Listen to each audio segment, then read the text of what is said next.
Our President Donald Trump also signed a bill into law today that he says conserves the grandeur and splendor of God's creation. White House correspondent Owen Jensen reports. Owen? Tracy, here at the White House in the middle of a pandemic, they had something to celebrate today in the East Room, the great outdoors. This is truly God's creation. President Donald Trump on signing into law the Great American Outdoors Act. The nation's natural wonders and public lands need a lot of work.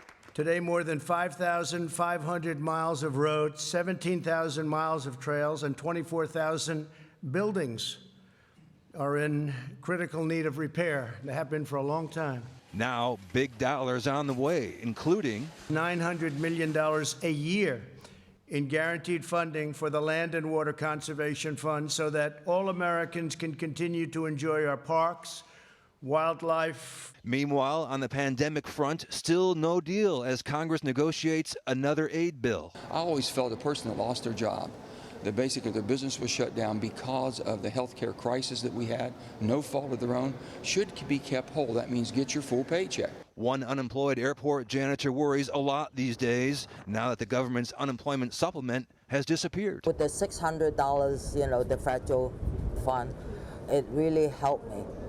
I could pay off my bills. Meanwhile, White House Press Secretary KAYLEIGH went before reporters, and when asked if the White House would consider another lockdown. No, and I would refer you to what Dr. Fauci said back in May. He said we can't stay locked down for such a considerable period of time that you might do irreparable damage and have unintended consequences, including consequences for health. Back to that Great American Outdoors Act, we're told it will create 100,000 jobs nationwide. Tracy? Thank you, Owen. White House correspondent Owen Jensen reporting for us tonight.